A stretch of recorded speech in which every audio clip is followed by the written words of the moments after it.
Pashto film کا کوئی اداکار تھا, مجھے اس کا نام ذہن میں نہیں ہے, ہمارے ایک عالم مولوی صاحب ہیں, انہوں نے بتایا کہ وہ تبلیغی جماعت میں آئے ہوئے تھے, اس کے سہروزے کی جماعت میں نکلا وہ اداکار. تو انہوں نے پوچھا بھائی تم تو فلموں میں آتے تھے, تم ادھر کیسے آ گئے؟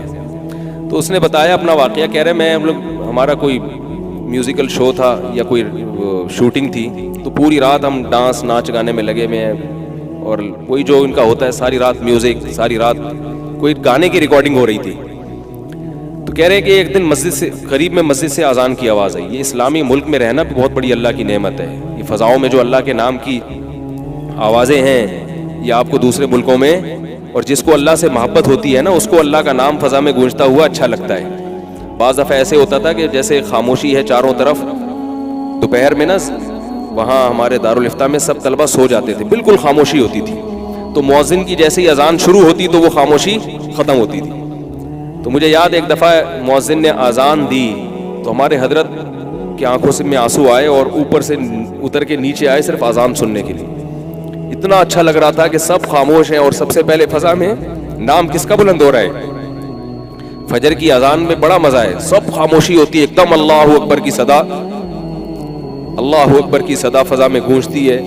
تو اتنا شکر ادا کرتا ہوں کہ اللہ تیرا کتنا بڑا فضل ہے کہ تیرا نام ہمیں فضاؤں میں سننے کو مل رہا ہے.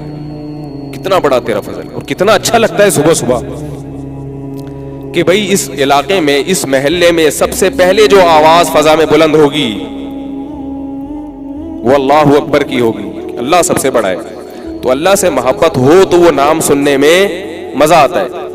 تو وہ جو ہیرو تھا کسی فلم کا, تو وہ کیا کہتے ہیں کہ میں ساری رات ہم ڈانس میں لگے رہے ہیں میوزک میں, تو مجھے اذان کی آواز آئی, تو میں نے کہا یار کئی سال ہو گئے مسجد کی شکل دیکھے ہوئے, ان کی تو بیچاروں کی زندگی بہت ہی دین سے دور ہوتی ہے, تو آج چلتے ہیں فجر کی نماز پڑھ لیتے ہیں. تو قریب میں کوئی مسجد تھی, ایسے ہی سادہ سی مسجد, بالکل یعنی یہ جو سادہ سی مسجدیں ہوتی ہیں نا, وہ بہت زیادہ خوبصورت مسجد نہیں تھی. کہہ رہے وہاں گیا تو امام صاحب سادہ ٹوٹی پھوٹی آواز میں فجر میں تلاوت کر رہے تھے. تو کہہ رہے مجھے ایسا سکون ملا اس تلاوت میں, ایسا سکون ملا.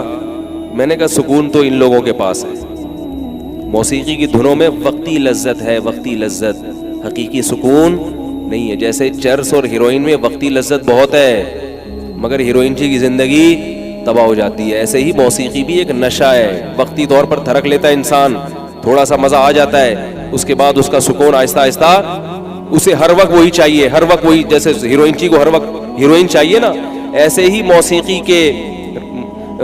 کے رسیالے کو ہر وقت کیا چاہیے؟ موسیقی چاہیے ہر وقت. وہ خاموشی سے وحشت ہوتی ہے, اور جس کے دل میں اللہ کی محبت ہو اس کو خاموشی میں سکون ملتا ہے. سکون خاموشی میں ہے, شور شرابے میں نہیں ہے. جتنی خاموشی ہوگی اتنا ہی زیادہ سکون ہوگا. تو وہ کہتے ہیں مجھے فوراً خیال آیا کہ یار یہ کیا ہے جو میں جس کے لیے اتنا, یہ سب کچھ سکون کے لیے لوگ کرتے ہیں نا. تو کہہ رہے ہیں کہ میں نے کیا کیا کہ میں نے کہا چلو اب ایک اللہ نے ایک راستہ دیا ہے تبلیغ کا. کسی گناہگار کو خیال آتا ہے نا دین پر آنے کا, تو وہ کس راستے کی سلیکشن کرتا ہے, کیونکہ اس راستے کے علاوہ یا تو خانقاہوں کا راستہ ہے, اور اس کے علاوہ پھر کوئی ایسا راہ, وہ کہیں بھی جائے گا نا تو فرقواریت میں مبتلا ہو جائے گا. وہ بجائے اس کو گناہ چھڑوانے کے ٹانگیں چوڑی ٹانگیں پتلی, زور سے آمین آہستہ آمین, وہ کافر, وہ دار اسلام سے, یہ سارا حساب کتاب. تبلیغ میں ایک اچھی خوبی ہے الحمدللہ, کوئی ادھر ادھر کی باتیں نہیں کرتے.